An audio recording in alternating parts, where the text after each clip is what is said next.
Kusekuningi ke ekufanele ukuthi sikwenze ukuze sikwazi ekufinyeleleni ekwazini lokho okufanele ukuthi sikukhumbule ngoba umuntu nomuntu kuye ngaphakathi unabo lobo buhlakani obumsizayo ukuthi ekwazi ukuthi ayiqonde futhi ekhumbule ukuthi ubani nezinto ezibalekile ukuze uzokwazi ukuphila in harmony ne-natural law usebenzise i-free will yakho.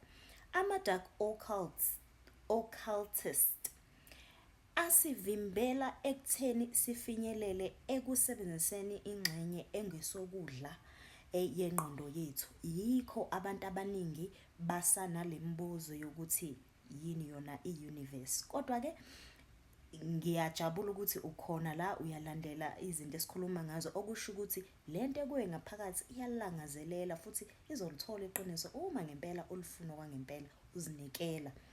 So ama-dark occultist afuna ukuthi sikholelwe kwi-randomness nokuthi sisebenzise kakhulu icala lethu la kwesekunxele lengqondo yethu.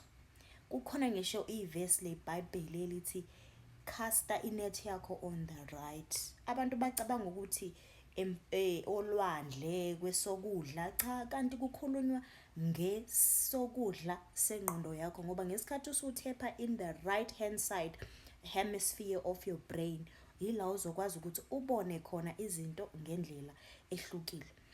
Ama-dark occultist afuna nje sikholele ekutheni ukuthi emhlabeni kwavele kwaqhuma nje akaze kwenzeke lutho. Ngake ngakhuluma futhi nalesi slide, ungabuyela emuva mhlawumbe ucheck ama-video ngaleso sikhathi. Kodwa-ke ukuze sizoqhubeka nale presentation kubalulekile ukuthi ngiphinde ngikhulume ngakho. Abantu abaningi abakaqondi ukuthi kwenzakalani kahle kahle la emhlabeni. Yini ama-atom? Yini into eyenza i-universe ibe i-universe? Yini into eyenza thina ukuthi sabantu sibe ne-reality esiba nayo? Sisenda ama-email iningi lethu, sithumela ama-message, sila ku-TikTok. Ulwazi, information noma lento osuke uyithumele iyahamba kodwa awuyiboni iphume efonini yakho ihamba. Njengoba nathi sinemicabango ey'ngqondweni zethu kodwa imicabango yethu asiyiboni iphuma ihamba, thina siyitshela ukuthi ihlala la kanti kwenzeka the same thing eyenzakala uma uthumela i-message.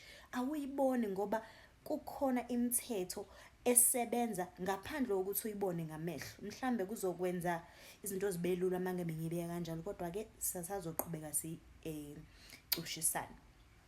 Abantu abaningi bakholelwa ukuthi ayikho into ebizwa nge-spiritual noma i-moral noma i-natural law, noma beyazi i-gravity ukuthi ikhona, noma bazi ukuthi eminye imithetho mhlambe ephathelene nokundiza ikhona, kodwa aba-understand ukuthi isebenza kanjani.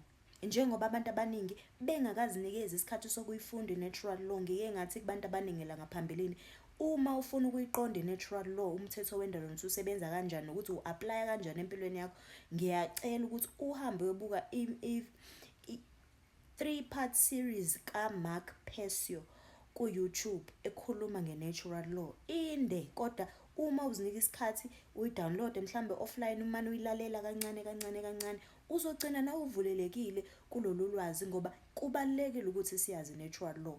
Ama-dark occultist akufanele ukuthi awafuni ukuthi sazi ukuthi kukhona into ekuthiwa umthetho wendalo, ngoba uma ungazi ukuthi umthetho wendalo awunandaba ukuthi imicabango yakho inamthelela muni, awunandaba ukuthi uma uqamba amanga kwenzakalani, awunandaba ukuthi uma untshontsha kwenzakalani. Yonke into nje wena ucabanga ukuthi nje iyazenzakalela nje randomly.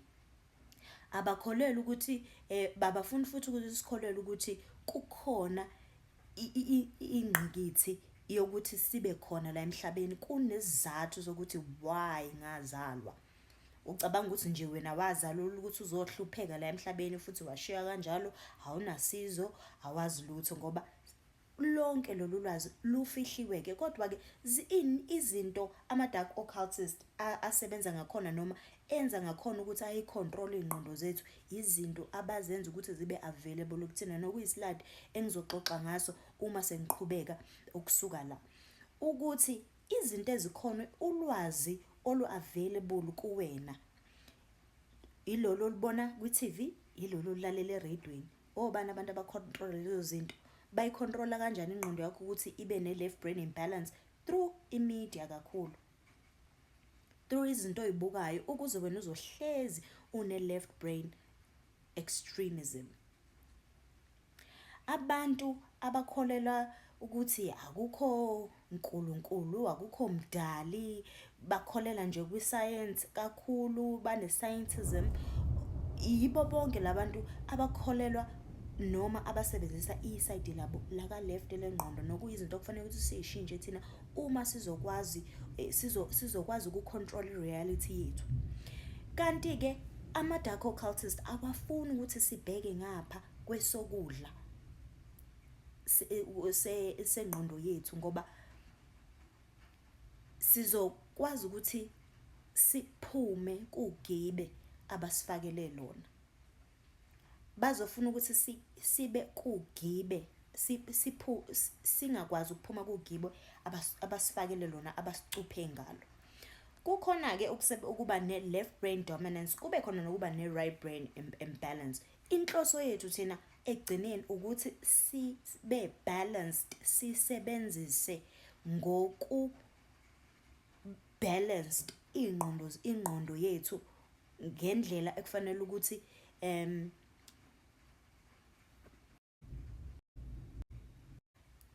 uxolo ke lapho.